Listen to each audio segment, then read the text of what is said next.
Bahkan saya tambahkan ya, dalam Quran surat At-Taubah ayat 81, Bismillahirrahmanirrahim. Qul naru jahannama asyaddu kharran.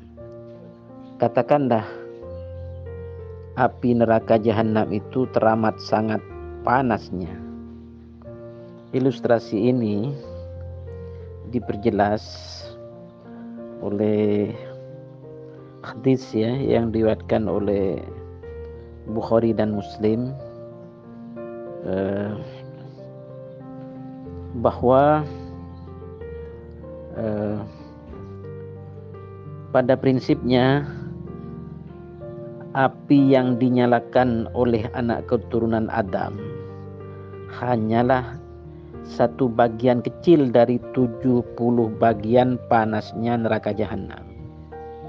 Nah, iya kan? Jadi Baginda sallallahu alaihi wasallam bersabda, maka sesungguhnya api jahanam dilebihkan 69 kali lipat panasnya, dan setiap bagian dari 69 bagian itu memiliki panas yang sama seperti api di dunia. Jadi berkelipatan berapa? 69 pangkat. Ya pangkat berapa? Itu pangkat 69 ya. Jadi 69 persatuannya itu sama seperti panasnya api di dunia ini dikumpulkan. Berapa triliun derajat itu? Matahari berapa panasnya? Terus matahari di planet-planet yang lain itu satu bagian. Ke bagian berikutnya dilipatkan seperti itu juga. Nah, akhirnya betapa sangat panasnya ya kan neraka jahanam itu. Yang matahari terima, matahari di planet bumi saja itu dipancarkan ke muka bumi, diterima oleh semua makhluk yang ada di bumi, dan sebagian kecil diterima oleh manusia, dan sebagian kecil diterima oleh seseorang yang mengidap sakit demam. Nah, gitu maksudnya. Urutannya, hierarkinya dari panas jahanam itu sampai menjadi panasnya demam badan manusia itu berurutan seperti itu. Begitu sekedar tambahan berdasarkan madlul dalil dari ayat Quran dan hadis. Lanjut. Ya, baiklah. Kanjeng Tuan Putri Jamnas Jamalia Nasuri dan Abang ASD yang saya curiga sisipan susupan spionase dari ajaran sebelah. Saya jelaskan syarah hadis tentang demam sebagai bagian dari uap neraka jahanam ini memang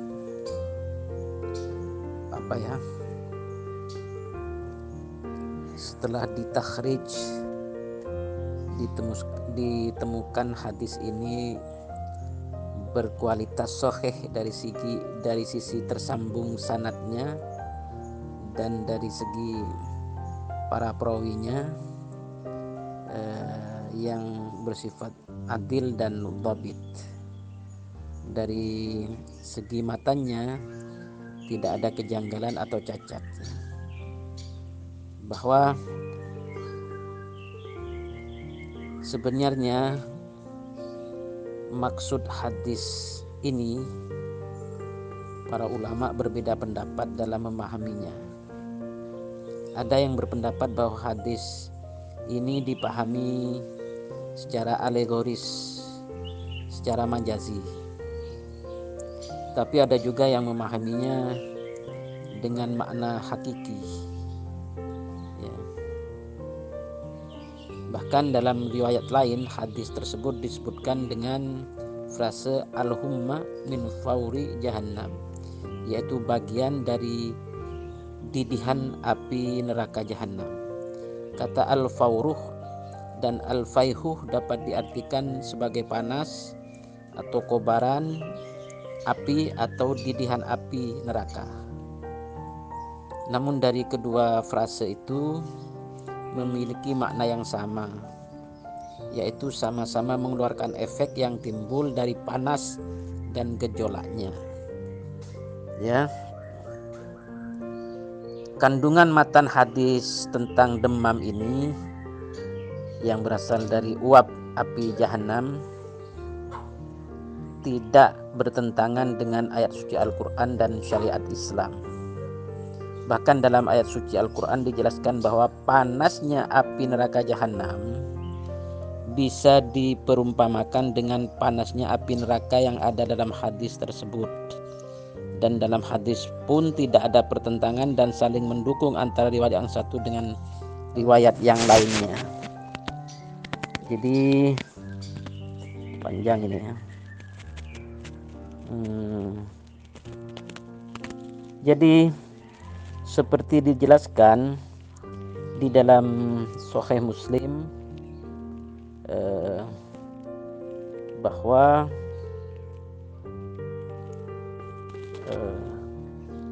sebagian dari uapnya neraka jahanam itu sampai juga ke muka bumi ini dan sebagiannya diterima oleh matahari.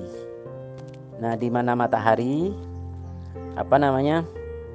memancarkan sinarnya ke muka bumi, sebagian kecilnya diterima oleh badan manusia, dan karena keadaan dan faktor tertentu maka si orang tersebut bisa menyebabkan keadaan demam, begitu kan? Jadi ya apa artinya? Tidak bertentangan, itu maksudnya, sangat logis. Jadi kalau membicarakan hadis itu ya di samping membaca dari syarahnya, maka juga selanjutnya syarah itu mempositioningkan diri sebagai apa, begitu kan. Ya demikian dulu, nanti saya saya jelaskan lebih lanjut ini, karena kitabnya ini ya cukup panjang, syarah atau penjelasan dari hadis bahwa demam itu merupakan sebagian dari uap neraka jahanam. Begitu, terima kasih.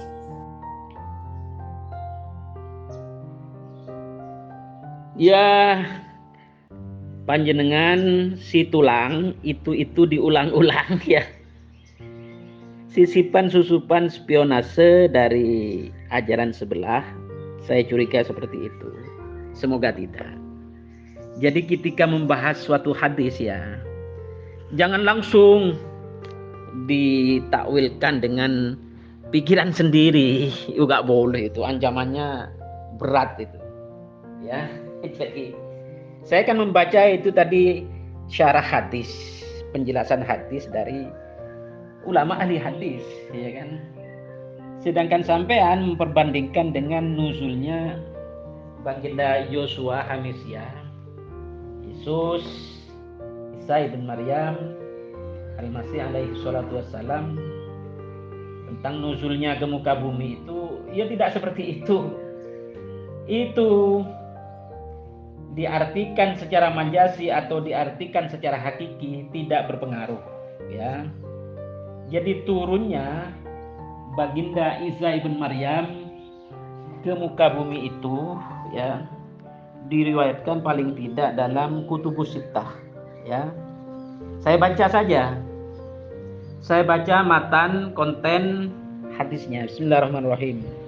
An Abi Hurairah radhiyallahu ta'ala anhu anin Nabi sallallahu alaihi wasallam kama huwa ahluh qala la taqumu sa'atuh hatta yanzila Isa ibn Maryam hakaman muqsitan wa imaman adlan fayaksuru salib wa yaqtulul hinzir wa yada'ul jizyah wa yafidul mal hatta la yaqbalahu ahadun. Hadis riwayat Ahmad bin Hanbal. Hadis riwayat siapa ini?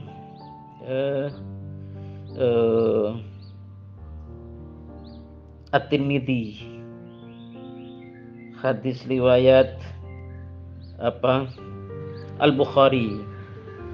Hadis riwayat Muslim. Hadis riwayat Abu Dawud. Hadis riwayat Ibnu Majah. Kalau saya baca bab dan nomor hadisnya akan panjang. Jadi dari Abu Hurairah radhiyallahu taala anhu, dari baginda Nabi sallallahu alaihi wasallam kama huwa ahluh bersabda, tidak akan terjadi hari kiamat, ya. Jadi diartikan takumu itu tidak akan ditegakkan hari kiamat, kan begitu. Tidak akan terjadi hari kiamat sehingga nuzul, diturunkan Isa bin Maryam ke muka bumi sebagai, ya, hakim yang bijaksana. Di hadis lain sebagai hakim atau imam yang adil. Di hadis lain sebagai imam yang mendapatkan petunjuk. Jadi Imam Mahdi itu sebagai sebagai jabatan, pekerjaan, bukan sebagai figur atau jabatan. Itu yang sering diartikan, ya. Jadi juga nanti Isa bin Maryam akan menghancurkan salib-salib, akan membunuh babi-babi, akan meletakkan atau membebaskan upeti. Ketika itu harta melimpah ruah dan tidak seorang pun yang dapat menerima sedekah, maksudnya. Ini diartikan secara hakiki atau majasi pun tidak berpengaruh, bahwa ternyata Isa bin Maryam itu satu pribadi, Imam Mahdi itu satu pribadi, gitu kan. Terus apa lagi? Tidak satu pribadi, dan itu pun semua tidak mengarah kepada Mirza Ghulam Ahmad. Tidak ada dalam hadis, dalam Quran, ayat berapapun dan diriwayatkan oleh siapapun yang itu mengarah kepada Mirza Ghulam Ahmad. Hanya taksis saja atau perampokan maksud dan makna dari Al-Quran dan hadis-hadis yang dirampok secara sadis oleh orang Qadiani diarahkan kepada Mirza Ghulam Ahmad. Begitu. Si tulang, si itu diulang-ulang. Baca jawaban orang lah. Voice note saya dibuka. Maksud hadis itu bahwa sebagian kecil dari uap neraka jahanam ditularkan, dihembuskan ke dunia ini. Salah satu hembusannya diterima oleh matahari dari berbagai planet yang jumlahnya belum diketahui saking banyaknya. Salah satu bagian kecil diterima oleh matahari bumi yang jutaan derajat itu panasnya. Dari pancaran matahari bumi dihembuskan kepada seluruh makhluk yang ada di bumi. Sebagian kecilnya diterima oleh seluruh manusia. Sebagian kecil dari seluruh manusia itu diterima oleh seseorang yang mengidap sakit demam dengan gejala-gejala secara sains itu. Begitu urutannya. Dibaca, diputar voice note saya itu. Wahai abang ASD yang saya curigai merupakan sisipan susupan spionase dari ajaran sebelah, bahwa postingan ini sudah saya jawab dengan panjang lebar. Ini konsep atau kaidah tentang dhamir atau idhofah. Jadi dia Allah menahan benda-benda langit, ya, agar tidak terjatuh ke bumi. Gitu maksudnya. Yang ditahan Allah dalam ayat ini adalah semua benda-benda langit, gitu kan. Itu konsep idhofah atau domir dalam banyak ayat biasa begitu. Jadi panjenengan, karena saya curiga dari sisipan susupan spionase dari ajaran sebelah, ya maklum tidak mengerti konsep atau kaidah memahami ayat Quran. Dan itu pun sudah saya jawab berkali-kali dengan banyak dalil itu. Itu pun panjenengan si tulang, si itu saja, ulang-ulang itu saja gitu loh. Si tulang, sisipan, susupan, spionase ajaran teman sebelah. Itu yang tentang ayat itu, konsep idhofah atau dhamir. Yang kedua mengenai wahyu. Sering narasinya itu tulang, itu diulang-ulang ya. Sisipan, susupan, spionase teman sebelah, abang ASD ini. Saya curiga seperti itu. Jadi mengenai wahyu secara harfiah, secara etimologi, itu adalah bisa dikatakan sebagai isyarat, bisa dikatakan sebagai tulisan, bisa dikatakan sebagai risalah, bisa dikatakan sebagai pesan, bisa dikatakan sebagai perkataan rahasia, bisa dikatakan sebagai perkataan terselubung, bisa dikatakan sebagai pemberitahuan secara rahasia, bisa dikatakan sebagai pemberitahuan secara cepat atau bergegas seperti kilatan cahaya gitu kan. Jadi karena wahyu itu sesuatu yang bersifat pribadi, sesuatu yang bersifat rahasia, ya, maka seandainya saya menerima wahyu sementara abangda si tulang, si itu saja yang diulang-ulang, sisipan susupan spionase dari teman sebelah, yaitu abang ASD ada di samping saya, pasti abang ASD tidak merasakan, tidak menikmati apa yang saya rasakan, apa yang saya nikmati. Karena hakikat wahyu itu adalah sesuatu yang bersifat sangat cepat, sangat rahasia, dan sangat pribadi begitu loh. Ini semua berdasarkan apa? Berdasarkan tafsir dari Quran surat Maryam ayat 11, berdasarkan tafsir dari Quran surat An-Nahl ayat 68 dan 69, berdasarkan tafsir dari Quran surat Fussilat ayat 12, ya kan? Dan berdasarkan tafsir Quran surat Al-Qasas ayat 7, berdasarkan tafsir Quran surat Taha ayat 37 sampai 40, berdasarkan tafsir Quran surat Al-An'am ayat 112, juga berdasarkan tafsir Quran surat Al-An'am ayat 121, juga berdasarkan tafsir Quran surat Asy-Syura ayat 7, juga berdasarkan Quran surat Yusuf ayat 3, juga berdasarkan Quran surat Al-Baqarah ayat 97, juga berdasarkan tafsir Quran surat Asy-Syu'ara ayat 193, 194, ya kan? Dan juga bisa dibaca di dalam hadis-hadis dan kitab-kitab yang muktabar, ya. Antara lain yang sudah saya sebutkan, apa itu namanya? Ini saya sebutkan karena kitabnya tebal ini. Saya baca yang mudah-mudah saja ya.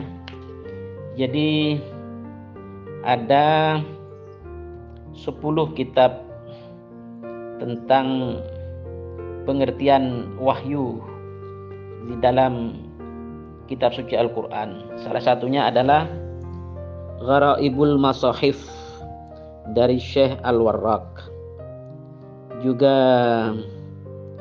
Al-Masahif dari Syekh Ibnu Ambari, juga Al-Masahif dari Syekh Abdullah bin Abi Dawud As-Sistani, juga Ikhtilaful Masahif dari Syekh Abu Hatim, juga Ikhtilaful Masahif wal Jami'ul Qiraat dari Syekh Al-Madaini, juga Ikhtilaful Masahif dari Syekh Khalaf bin Hisham, perawi Hamzah dan Qari Baghdad, salah seorang Qurra Ashrah dari Qiraah Ashrah. Juga dalam kitab Ikhtilafu Ahlul Kufah wal Basrah wasyam dari Syekh Yahya bin Ziyad yang dikenal dengan nama Farra al-Baghdadi. Juga dalam kitab Ikhtilafu Masahif fi Ahlil Madinah wa Ahlil Kufah wa Ahlil Basrah dari Syekh Ali bin Hamzah Al-Kisai, seorang qari terkenal dari Kufah, salah satu dari Qurra Sab'ah dalam Qiraah Sab'ah. Ya, juga dalam kitab Ikhtilafu Masahif Asyam wal Hijaz wal Iraq dari Syekh Abdullah bin Amir, seorang qari terkenal dari Syam, salah seorang dari Qurra Sab'ah dari Qiraah Sab'ah. Begitu kalau menjelaskan, jangan ditanya-tanya lagi ya. Jadi baginda Nabi menerima wahyu di Gua Hira itu ada atau tidak ada saksi tidak berpengaruh, karena seandainya ada pun ya, itu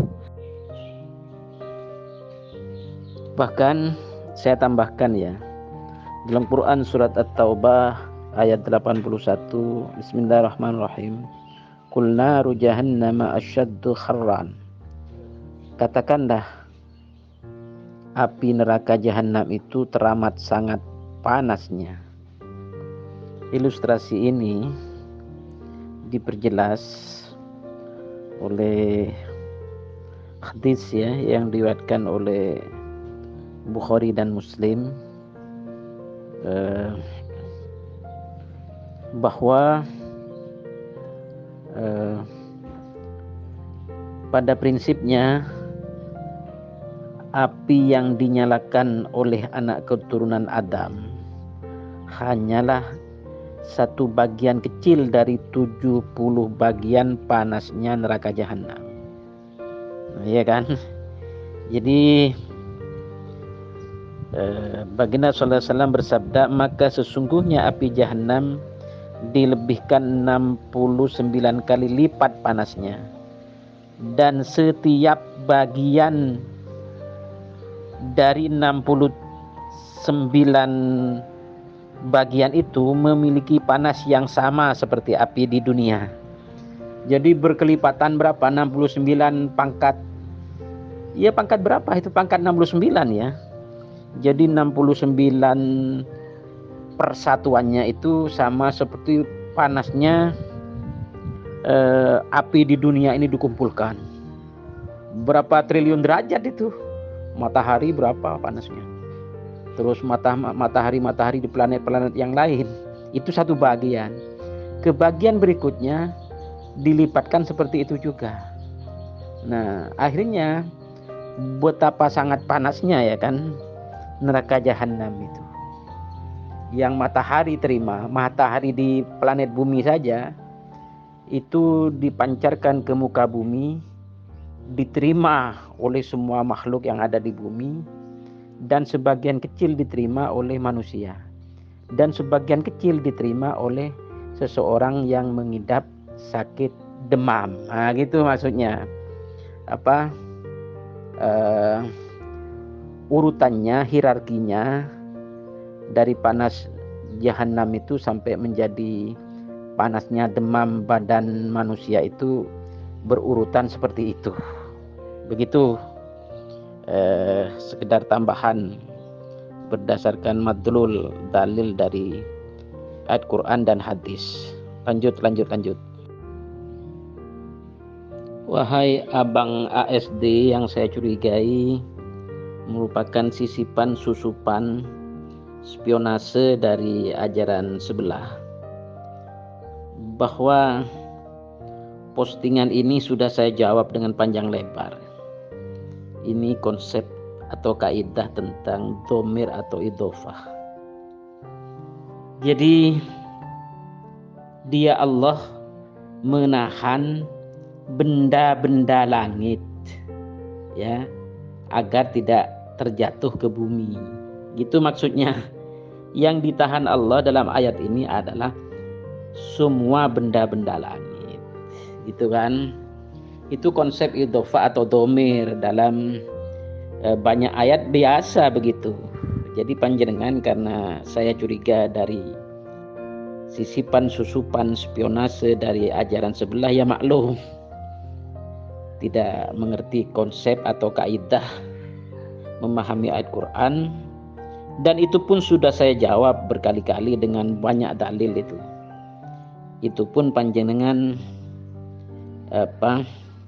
si tulang, si itu saja, ulang-ulang itu saja gitu loh. Si tulang, sisipan, susupan, spionase ajaran teman sebelah. Itu yang tentang ayat itu. Konsep idhofah atau dhamir. Yang kedua mengenai wahyu. Sering narasinya itu tulang, itu diulang-ulang ya. Sisipan, susupan, spionase teman sebelah, abang ASD ini. Saya curiga seperti itu. Jadi mengenai wahyu secara harfiah, secara etimologi, itu adalah bisa dikatakan sebagai isyarat, bisa dikatakan sebagai tulisan, bisa dikatakan sebagai risalah, bisa dikatakan sebagai pesan, bisa dikatakan sebagai perkataan rahasia, bisa dikatakan sebagai perkataan terselubung, bisa dikatakan sebagai pemberitahuan secara rahasia, bisa dikatakan sebagai pemberitahuan secara cepat atau bergegas seperti kilatan cahaya gitu kan. Jadi karena wahyu itu sesuatu yang bersifat pribadi, sesuatu yang bersifat rahasia, ya, maka seandainya saya menerima wahyu sementara abang si tulang, si itu saja yang diulang-ulang, sisipan susupan spionase dari teman sebelah, yaitu abang ASD ada di samping saya, pasti abang ASD tidak merasakan, tidak menikmati apa yang saya rasakan, apa yang saya nikmati. Karena hakikat wahyu itu adalah sesuatu yang bersifat sangat cepat, sangat rahasia, dan sangat pribadi, begitu loh. Ini semua berdasarkan apa? Berdasarkan tafsir dari Quran surat Maryam ayat 11, berdasarkan tafsir dari Quran surat An-Nahl ayat 68 dan 69, berdasarkan tafsir dari Quran surat Fussilat ayat 12, ya kan? Dan berdasarkan tafsir Quran surat Al-Qasas ayat 7, berdasarkan tafsir Quran surat Taha ayat 37 sampai 40, berdasarkan tafsir Quran surat Al-An'am ayat 112, juga berdasarkan tafsir Quran surat Al-An'am ayat 121, juga berdasarkan tafsir Quran surat Asy-Syura ayat 7, juga berdasarkan Quran surat Yusuf ayat 3, juga berdasarkan Quran surat Al-Baqarah ayat 97, juga berdasarkan tafsir Quran surat Asy-Syu'ara ayat 193, 194, ya kan? Dan juga bisa dibaca di dalam hadis-hadis dan kitab-kitab yang muktabar, ya. Antara lain yang sudah saya sebutkan, apa itu namanya? Ini saya sebutkan karena kitabnya tebal ini. Saya baca yang mudah-mudah saja ya. Jadi ada 10 kitab tentang pengertian wahyu di dalam kitab suci Al-Quran. Salah satunya adalah Gharaibul Masahif dari Syekh Al-Warraq, juga Al-Masahif dari Syekh Ibnu Ambari, juga Al-Masahif dari Syekh Abdullah bin Abi Dawud As-Sistani, juga Ikhtilaful Masahif dari Syekh Abu Hatim, juga Ikhtilaful Masahif wal Jami'ul Qiraat dari Syekh Al-Madaini, juga Ikhtilaful Masahif dari Syekh Khalaf bin Hisham perawi Hamzah dan Qari Baghdad, salah seorang Qurra Ashrah dari Qiraah Ashrah. Juga dalam kitab Ikhtilafu Ahlul Kufah wal Basrah wasyam dari Syekh Yahya bin Ziyad yang dikenal dengan nama Farra al-Baghdadi. Juga dalam kitab Ikhtilafu Masahif fi Ahlil Madinah wa Ahlil Kufah wa Ahlil Basrah dari Syekh Ali bin Hamzah Al-Kisai, seorang qari terkenal dari Kufah, salah satu dari Qurra Sab'ah dalam Qiraah Sab'ah. Ya, juga dalam kitab Ikhtilafu Masahif Asyam wal Hijaz wal Iraq dari Syekh Abdullah bin Amir, seorang qari terkenal dari Syam, salah seorang dari Qurra Sab'ah dari Qiraah Sab'ah. Begitu kalau menjelaskan, jangan ditanya-tanya lagi ya. Jadi baginda Nabi menerima wahyu di Gua Hira itu, ada atau tidak ada saksi tidak berpengaruh. Karena seandainya ada pun ya, itu si tulang, si itu diulang-ulang, baca jawaban orang lah. Voice note saya dibuka. Maksud hadis itu bahwa sebagian kecil dari uap neraka jahanam ditularkan, dihembuskan ke dunia ini. Salah satu hembusannya diterima oleh matahari-matahari dari berbagai planet yang jumlahnya belum diketahui saking banyaknya. Salah satu bagian kecil diterima oleh matahari bumi yang jutaan derajat itu panasnya. Dari pancaran matahari bumi dihembuskan kepada seluruh makhluk yang ada di bumi. Sebagian kecilnya diterima oleh seluruh manusia. Sebagian kecil dari seluruh manusia itu diterima oleh seseorang yang mengidap sakit demam dengan gejala-gejala secara sains itu.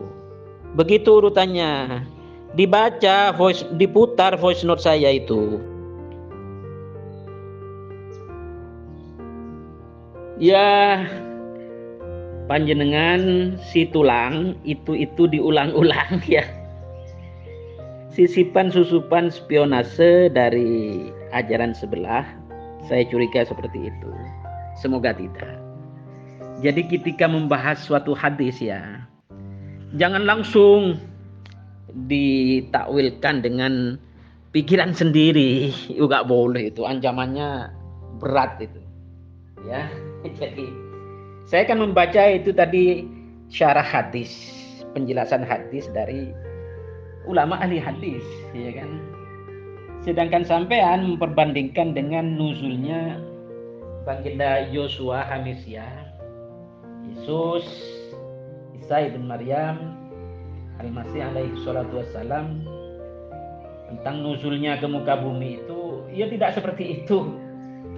Itu diartikan secara majasi atau diartikan secara hakiki tidak berpengaruh, ya.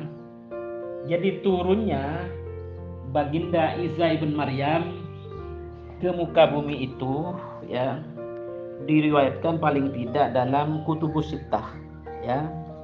Saya baca saja. Saya baca matan konten hadisnya. Bismillahirrahmanirrahim. An Abi Hurairah radhiyallahu ta'ala anhu anin Nabi sallallahu alaihi wasallam kama huwa ahluh qala la taqumu sa'atuh hatta yanzila Isa ibn Maryam hakaman muqsitan wa imaman adlan fayaksirus salib wa yaqtulul hinzir wa yada'ul jizyah wa yafidul mal hatta la yaqbalahu ahadun. Hadis riwayat Ahmad bin Hanbal. Hadis riwayat siapa ini?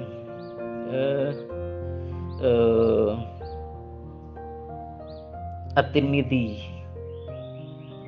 Hadis riwayat apa? Al-Bukhari. Hadis riwayat Muslim. Hadis riwayat Abu Dawud. Hadis riwayat Ibnu Majah. Kalau saya baca bab dan nomor hadisnya akan panjang. Jadi dari Abu Hurairah radhiyallahu taala anhu dari baginda Nabi sallallahu alaihi wasallam kama huwa ahluh bersabda, tidak akan terjadi hari kiamat, ya. Jadi diartikan takumu itu tidak akan ditegakkan hari kiamat, kan begitu. Tidak akan terjadi hari kiamat sehingga nuzul diturunkan Isa bin Maryam ke muka bumi sebagai, ya, hakim yang bijaksana. Di hadis lain sebagai hakim atau imam yang adil. Di hadis lain sebagai imam yang mendapatkan petunjuk. Jadi Imam Mahdi itu sebagai apa? Sebagai jabatan, pekerjaan, bukan sebagai figur atau jabatan. Itu yang sering diartikan. Ya. Jadi juga nanti Isa bin Maryam akan menghancurkan salib-salib, akan membunuh babi-babi, akan meletakkan atau membebaskan upeti. Ketika itu harta melimpah ruah dan tidak seorang pun yang dapat menerima sedekah, maksudnya. Ini diartikan secara hakiki atau majasi pun tidak berpengaruh, bahwa ternyata Isa bin Maryam itu satu pribadi, Imam Mahdi itu satu pribadi, gitu kan. Terus apa lagi? Tidak satu pribadi, dan itu pun semua tidak mengarah kepada Mirza Ghulam Ahmad. Tidak ada dalam hadis, dalam Quran, ayat berapapun dan diriwayatkan oleh siapapun yang itu mengarah kepada Mirza Ghulam Ahmad. Hanya taksis saja atau perampokan maksud dan makna dari Al-Quran dan hadis-hadis yang dirampok secara sadis oleh orang Qadiani diarahkan kepada Mirza Ghulam Ahmad. Begitu. Nje. Abah Mariono, mungkin panjenengan punya nomor rekeningnya beliau. Itu candah dan perpuluhannya mungkin belum bisa ditransfer. Ya, karena tanggal tua kan. Masih kurang hitungan hari. Dari si tulang itu saja diulang-ulang.